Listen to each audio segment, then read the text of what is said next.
Okay, it's been a while. Yes, I know. I have not done YouTube in years, literal years. But we're like in the first 2 weeks of 2025, so it's like it's now or never. It's actually not now or never. It's just when I'm feeling ready, when my body is feeling ready. But if you are new here, I am Bianca Tickner. I am your favorite foodie, wine gal, motivator, and now storyteller, which I've always been, but this I'm gonna lean into really heavy because I'm good at it and I like it and it's fun.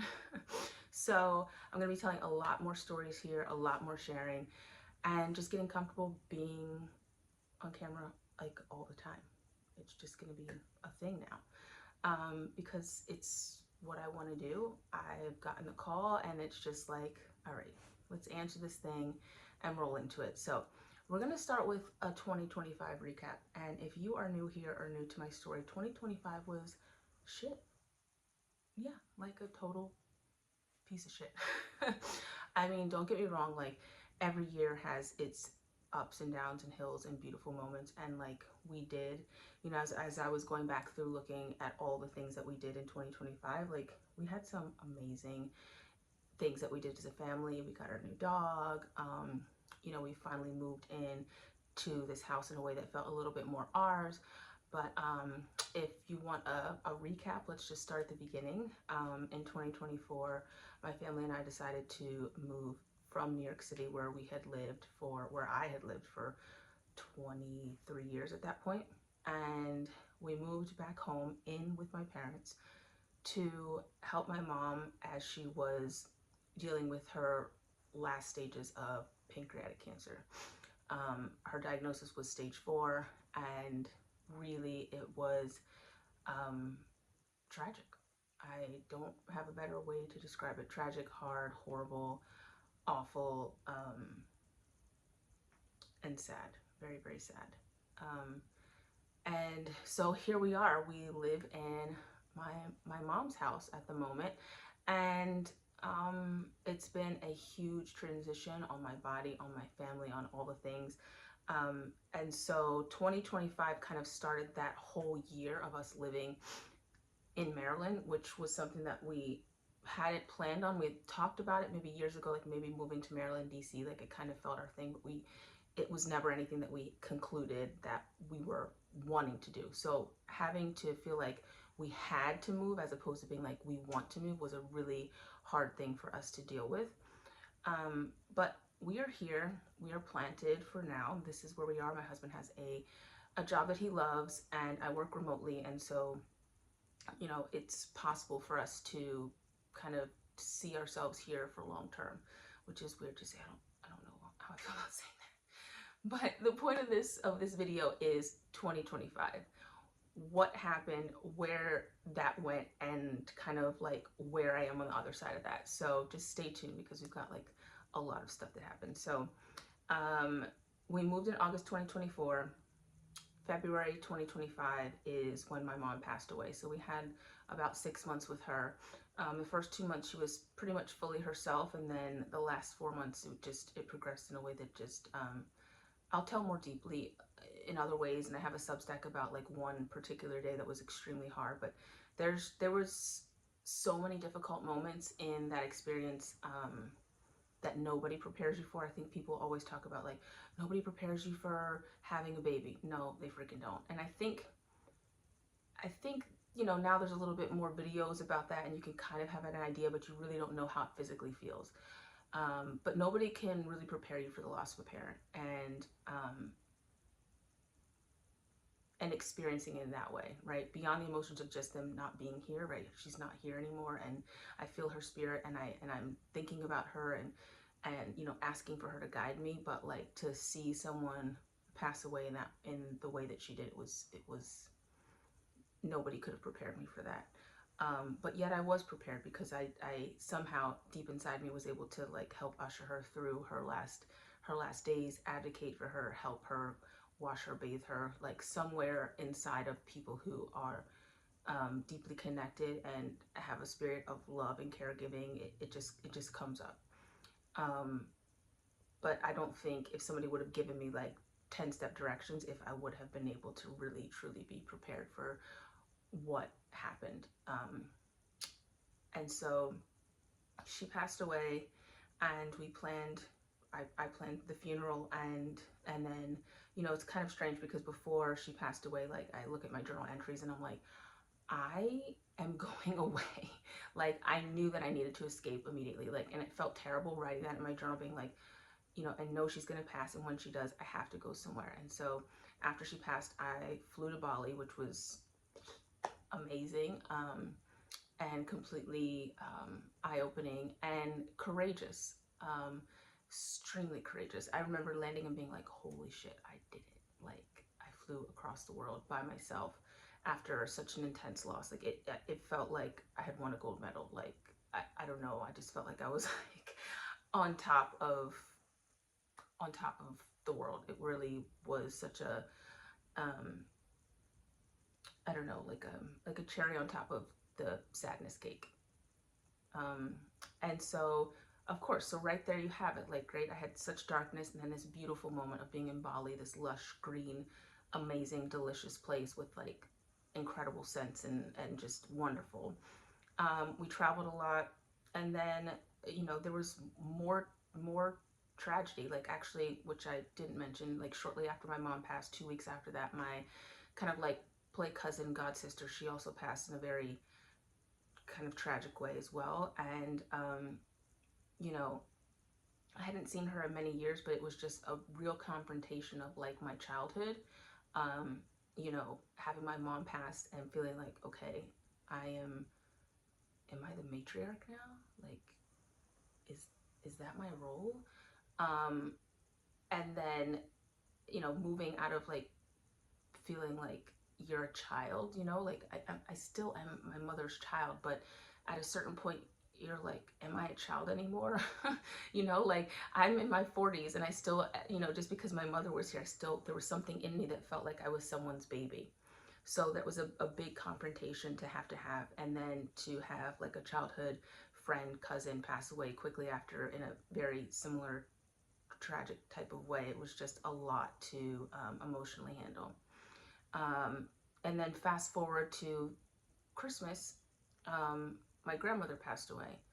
And, you know, she lived an amazing, beautiful life. Like, I mean, she lived to 92. The last few years, she was experiencing some, like, more heightened dementia.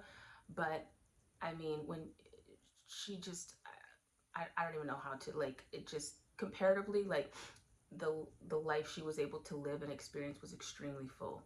She had 6 children, like a gajillion grandchildren, like great grands. Like, there was just so many people who were a part of her family line and who showed up for her and who all felt as though like she had made them feel special. And, you know, she just lived like a wonderful life, and full and long. And so I was grateful, you know, to see that. Of course, everybody's, you know, sad that she's not here, but fully, like, the past few years, she hasn't been her full self.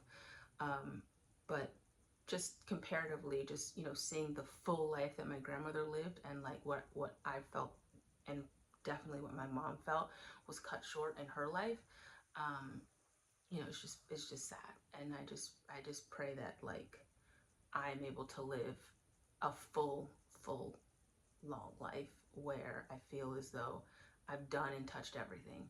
And so that is why I'm here, because I know that I have not fully shined my light the way that I think that I'm supposed to, and not even think that I know that I'm supposed to.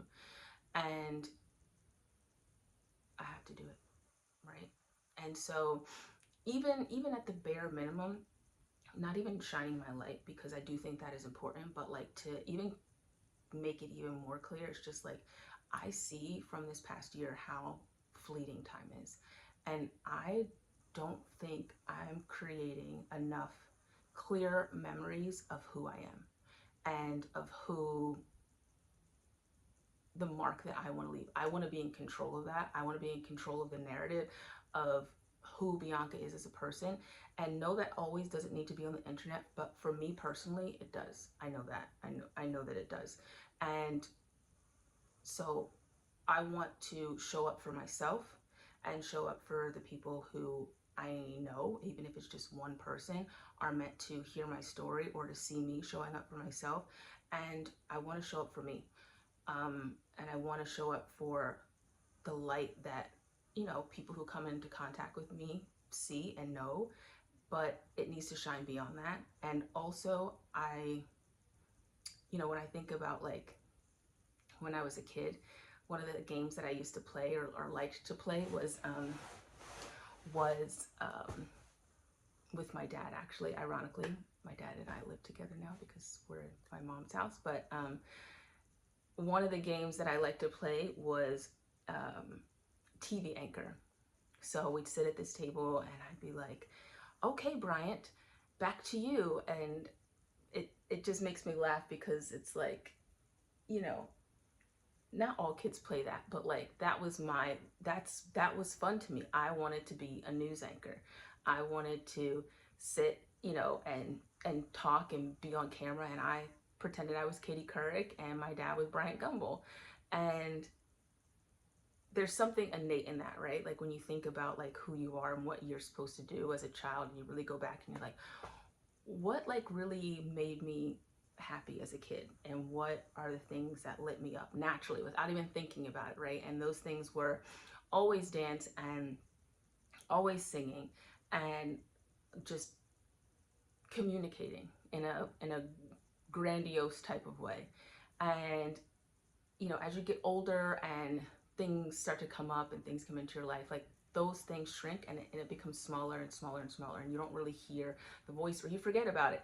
And you know, just through this year, I just see how fleeting time is and how I want to be in charge of the narrative, and I want more memories of me for however long I'm here. I want to tell my story and I want it to be available to people. And, you know, when I look around and I just see like my mom is gone, like the way that it's, for lack of a better word, like a total mind fuck. Like when somebody like leaves the planet, you're just like, what the hell? Like, you always think in your mind that somebody's going to be here, you know, but you don't know until they're truly gone that like their body's not here. I mean, I know her spirit is around and I know she's watching over me, but to not be able to talk to her, my mom and I talked every day, to not be able to hug her or, you know, or to have her get on my nerves, it's just, it sometimes literally my brain is like, this is not real. Like it's like an alternate reality. It's very strange.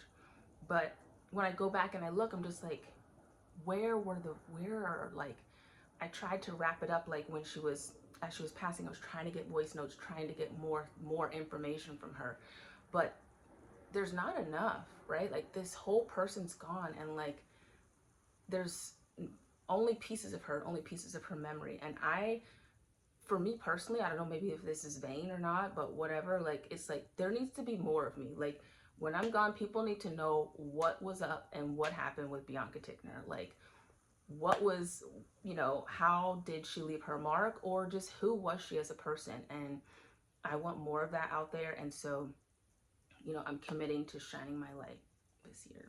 That's my commitment, to just shine it so bright for myself that I shock myself. And if it happens to shine bright on other people and they get the twinkle to do their special thing, I am, that's the blessing in itself, right? But for me first, and putting it out there and shining my light so bright that, you know, it helps other people. So that is why we're here, and I am so happy to be back on YouTube. I've got like, I don't even know. I haven't posted in like 3 years, and you got the story, so you know why. Tons of drama, but we're here, we're back. I'm gonna try and build YouTube, and also, of course, I'll be on Instagram. So there's so many more stories to come, but that's the little wrap up of where I've been and what's been going on. So stay tuned for more. I will see you so soon.